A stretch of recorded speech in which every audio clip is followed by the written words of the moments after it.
Hey guys, I'm Grant Owens, your host for We Found New Music, and we are so excited to be joined by King's Elliot, all the way from London on the show. Welcome.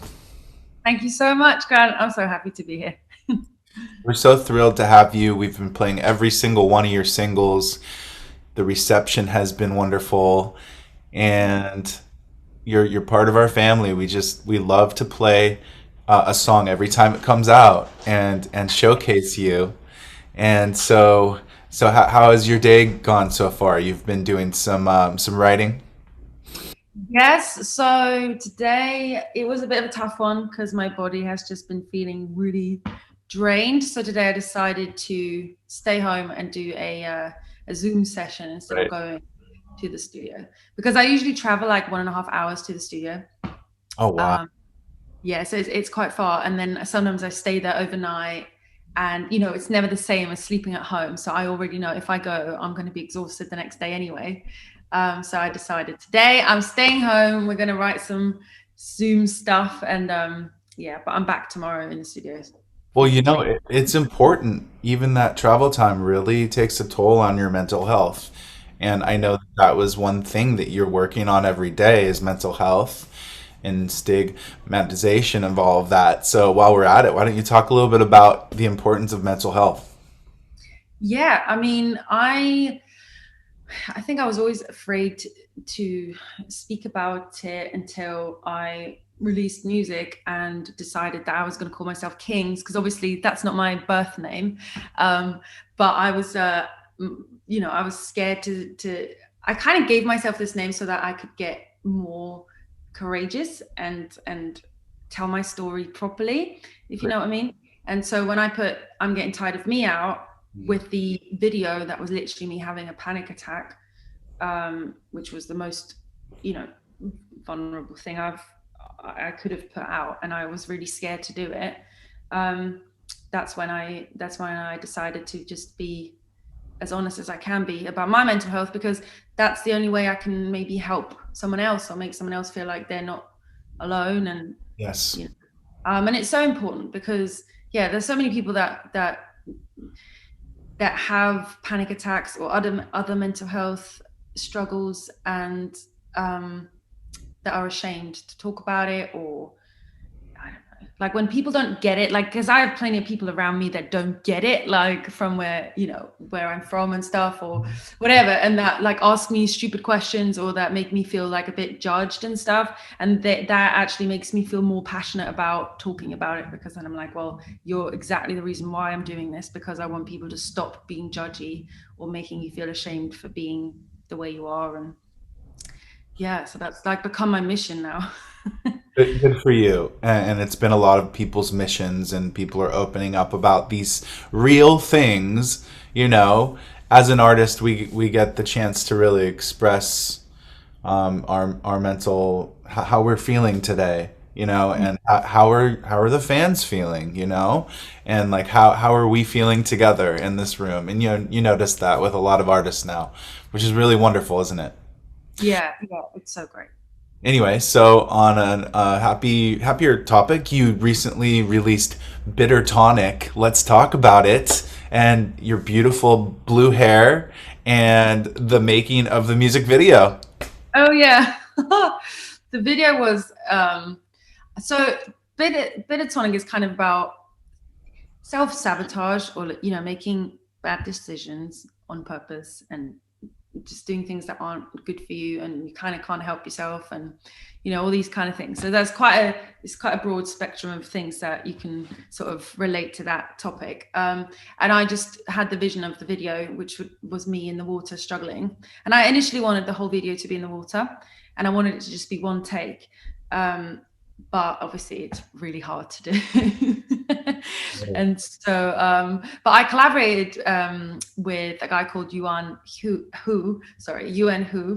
and we yeah, I told him about the idea and he was all up for it, and then we just randomly drove to a beach, just him and me, and we started filming, and it was basically one take, and then apart from the ocean bit was like 20 minutes or half an hour of filming.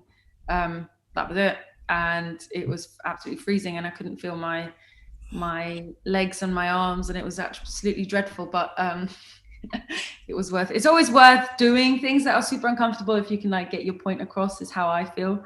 You can, because I was trying to physically demonstrate how it feels mentally if you're sort of being overwhelmed with your emotions and you're being overpowered by your feelings. And I sort of wanted to convey that into like a physical thing.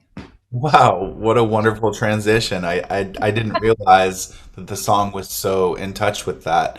It's funny, I've talked to a couple other artists that have submerged themselves into water for the music video, and it's always been in very cold areas.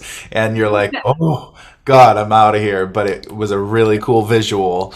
There's just nothing like a body of water, you know? It's just like, and then just to get that shot. So So powerful, isn't it? Water is like super it's powerful. oh, it's the best. I mean, I grew up by the beach here in Oh, Laguna Beach, and with anxiety and mental health, there's nothing that brings more peace to me than, yeah. than what's familiar to me. So anyway, so that's out. I just have to touch on the fact that you received some wonderful love from Louis Capaldi very early on. Mm. Yeah, he featured you, and so that must be wonderful to get some. Yeah, he did. How do you know that? That was ages ago. Because That I, on his playlist, he featured your first single, which is oh yeah, that's true. Oh yeah, because obviously I sang quite a few covers of his, like a year ago or a year and a half. So I suddenly thought that's what you were talking about. I was like, how do you know oh, that? unfortunately I don't know that, but No, I did that, and yeah, no, he featured me in his playlist, which is crazy. Very, very cool. very, very cool. Yeah, I well, was he's just a very cool. honored. Yeah, yeah. Hopefully, you can like play with him on a tour or something. Hopefully, do you know what? I opened up for him once in Oh, Switzerland because I'm half Swiss. oh, did not know that. Let's talk about your background. Yeah, I grew up in Switzerland, and my mom is English, so I have an English passport and I have a Swiss passport. And I live in London now, but I grew up in Switzerland. Anyway, but I was going back and forth to Switzerland, and I was just playing like little opening shows without any music out. I just sort of dipping my toe in the water of playing shows just before Corona, or like, hang on, or Sure. like a year before. Yeah. Anyway, around then, and he was doing. It was quite a small show. It was like 700 people. Mhm. Well, small for his size now. And yeah, and I was like first on, so it was like Nina Nesbitt, Lewis Capaldi, and I was the very first on, because like the local first opener. Wonderful. So yeah, I've known him a while now. I got to see his first show in America at the Moroccan Lounge, which hopefully you can perform sometime here in Los Hopefully. Angeles. And actually, I was booking a club that he performed a private show at too. Now, I heard through a friend of mine that you love rabbits. You love rabbits. You love rabbits? You had a stuffed rabbit at some time, and now you have a real rabbit? Yeah, I have three. Wow. That was I'm through about to get a fourth one. a fourth one. Wow. Yeah, I last week, because I work part time in a pet shop. I don't know if you know that, No, we're learning but all kinds of things today. yeah, I still have a day job, and I will still have one for a bit, I think. And and that is in a pet store, and that's where most of the bunnies that I have are from, because usually people come and abandon their bunny, and they don't want them anymore, and they just dump them at the pet store. And they've been mistreated, or they're poorly. Like one of mine has like a poorly leg that like goes sideways. She can't, she needs lots of special care. So I took her. One of them was really aggressive and is like 1.5 years old. Took him. The Wow. other one had a poorly eye. He's like 3 years old. Took him. And now there's a fourth one that I saw who has a bunch of health problems, and my heart just broke last week when I saw her. So I don't know. I'm thinking about it, but four would be the absolute max, because I can't have more than four. They're free in the house. They're not in a cage. They're just free. They just do whatever they want. But it's a handful. It's a lot. Oh my goodness. Well, you got to stop somewhere. So I think four is the limit. Just kidding. But that's cool. I heard that from our friend, the Scene Star, here in Los Angeles, who I believe featured your music video. So, Oh yes. Oh yeah. That's so cool. shout out to the Scene Star. He'll Yeah. definitely be featuring your shows once you finally make it to Los Angeles. He'll be shouting out your shows. He also mentions that you're a vegan, and I did not know that. I am, yes. I do occasionally, to be honest, I mean, other vegans will hate me for saying this. So I can't say I'm 100% vegan. I'm definitely vegetarian. Mhm. I don't drink milk or eat butter or anything, but I sometimes have cheese. So I'm no, I can't, so I don't want to say vegan and then if someone catches me with cheese and then I'm like cancelled. You're not canceled. I think these judgy people can't. You got to live your life. But But that, I'm trying to go completely vegan. But yeah, I'm Swiss, and in Switzerland you grow up with cheese. It's like the oh, of main thing. course, of course. I'm getting tired of meat. It's out. It's the music video, and Yeah. that's definitely worth checking out. How was the experience making that video and the song? So I'm getting tired of me was an accidental video. So it was when I tried to make a video at my it was in my bedroom with my iPhone, all of them apart from the last one, which was a collaboration with a filmmaker. All the other ones were just me with my iPhone. And I had a panic attack while I was trying to film some footage that I was then going to like project onto me, and but then I had this panic attack, Hmm. and it's all on the video. And then later on, my best friend came into the room and was just talking me through breathing and calming down, and I slowly calmed down, and it's all basically on the video.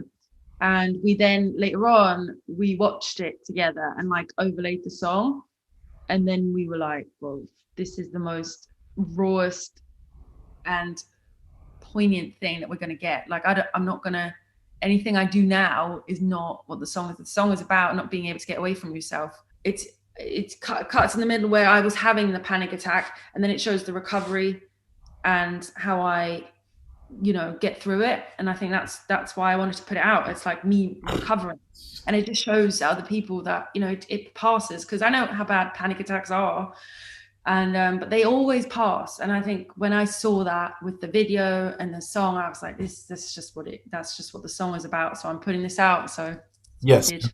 and that may help someone that has gone through a panic attack or is, Yeah. and it's just good that we're talking about mental health. I think that that's definitely a very open topic on We Found New Music, and especially with young artists starting out and having to work in a pet shop and writing music and trying to stay true and building a fan base at the same time. It's just music can cause all kinds of anxiety, but so can life. That we've been in a pandemic, and so how has that changed your development and plans as an artist? It was actually good for me that I got some extra time, because I wanted to put a song out like a year before. Um, because I'm very impatient and I wanted to put a song out, but I hadn't even written "I'm Getting Tired of Me," which was my debut song. I hadn't even written that song. I was just like, oh, I'd written songs and I wanted to put them out, and but then when the pandemic hit and I got super depressed and I wrote more songs, and within that bunch was Bitter Tonic, I'm Getting Tired of Me, Dancing Alone, all of those. Suddenly I feel like my writing and all the songs just got so much better somehow. I don't know, maybe it's because they're the most recent ones, but somehow I just feel like something happened and it was like perfect, like for me, that I kind of was forced to take more time. And obviously it's terrible that there's no shows and stuff and you can't do any of that stuff, but I Mhm. try to see like everyone else, try to see the positive. I mean, I had to do the day job and whatever and whatnot. Well, it's been so wonderful to talk to you. I know that we've chatted back and forth on Instagram and stuff, and it's been a wonderful communication. And thanks so much for catching up with us on We Found New Music. Thank you for having me.